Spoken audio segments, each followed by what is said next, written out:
early, I think it was probably my July memo, and then again in the next memo, that we clearly demonstrated that what is being proposed is less dense and we would require fewer acres, I think is the analysis that we did, than what he has available. So it's a less dense development than what he could do on that land if he was just doing RM. And that's the standard in the PRRO. We didn't manufacture that. It's the standard so stated. I think we're out of time. We are out of time. Thank you, Mr. Nix. Okay, by the timeline imposed by the motion approved earlier, we are done with this discussion item for tonight. Moving on to the Goodison sub-area plan update. Mr. Nix. Very quickly, there's a draft of the report that the subcommittee is in the process of reviewing. We went over it today for about an hour and a half in a very vibrant, very enthusiastic discussion by all members. Everybody at the table brings a little different special expertise, whether it's historical or natural resources or just building history to business. And it was a great conversation that we had today about the plan. The charge at this point in time is the committee is going to be taking the document, reviewing it, and giving me their suggestions. And at the March meeting, when we meet again, we should have a new document before them with all their incorporated changes. So, because I wasn't going to sit there and try to wordsmith with a half a dozen, 8 people in the room, and all the great respect that I have for every single one of them is, you know, when we get in a group, we know how it works, group dynamics. Give me your input, and I'll redraft it for you. So that's where we are right now. There's going to be some more outreach to the business community. The subcommittee thought that there needs to be more input from that community of businesses here in the Goodison area. They also wanted to reach out greater to the Goodison Hills to the south development, being that they're impacted by some of the suggestions and ideas in a very positive vein. We did note that there wasn't any participation by the residents in that subdivision, to our knowledge, from that area. We had a lot of good participation, though, from some business owners and people north of the area here, but none to the Goodison Hills, to the south of us. So that's where we are. It's moving along as we kind of had thought it would. But it was just getting that initial draft out. It took a lot of effort, and I think everybody was very appreciative and liked what they saw. But as always, there's always adjustments in documents, as you well know. So, Mr. Chairman. Well, thank you for your efforts there, and your folks back in the office, and for our commissioners who are involved directly in that process. Okay. Glad to see the progress there. Thank you. Janine, the next item is yours.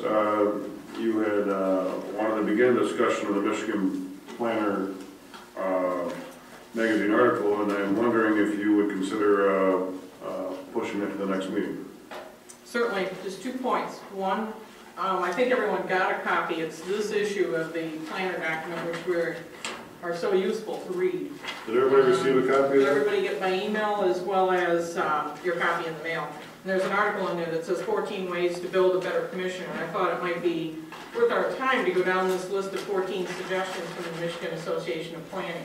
We can, as Jim suggested, take 2 or 3, maybe at consecutive meetings, and discuss them and have input to them and make a decision one way or the other if we want to change or add to.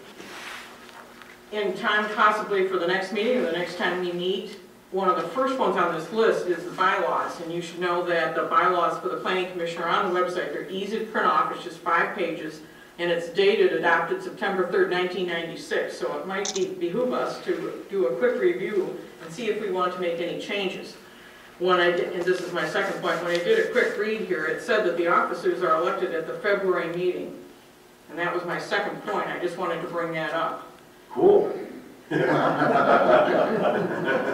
a ripcord? Wow.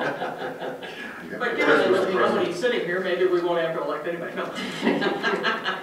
So that might be one that I don't know if Jim plans on putting that on the agenda next month or not, but I have to see that. Didn't we just do this though?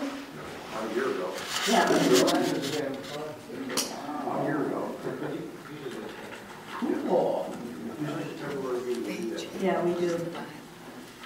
Time goes by Get fast. my nominations ready. But with those 2 points, I can wind up this discussion and say that if you're agreeable, we could start down this list, and that might be one we might want to read and start to address if we do get an opportunity at the next possible meeting. So I think we should plan at each meeting to do 2 or 3 of them. You know, plan a certain amount of time for their, maybe at the beginning of the meeting instead of the end of the meeting. Well, I would suggest that we take that one particular, the bylaws, since we. It's kind of Planning and Zoning Enabling Act requires an upgrade of these, and we do have a version that the attorney's already worked on. Oh, to replace that one? Good. So we will you can have see that and for the discuss February it, yeah. meeting then, or? Yeah, I was talking about this to you just not that long ago. Actually, we have a version, just looking for some time on the agenda to deal with it. I would, not to diminish the value of this, but we now have, we've got a proposal that we've got to get off our plate. We keep having, it takes up a lot of time. I'd like to get it done one way or another. So I would look to have a motion next month on the Blossom Ridge, one way or another. So let's get through whatever we got to get through, and somebody make a motion, and we'll vote on it. But I would like to use this Michigan Planner magazine article as a, I don't want to say a filler, but I don't think it has the same weight as the other things that we have on our plate. And if we're bumping into 10 o'clock every time, it doesn't make sense to put some hard and fast thing or stick this up front when we won't get to the stuff we need to get to. I have no problem with making it after the business, but as long as we, keep it in front of us and use some of these discussions may not take that long, but it's worth addressing, I think. Sure. Okay. Fair enough. Other input on that? Commissioners' comments, if you got them, make them quickly. No comments from me? No, no for me. Just concur that I think we've been through this Blossom Ridge. I think we've gone through the facts. We may need to go through some additional things, but I agree with Jim, it's time for a vote. Is there a motion for adjournment? I'll make a motion. For support? Support. All in favor, say aye. Aye. Opposed? See you next month.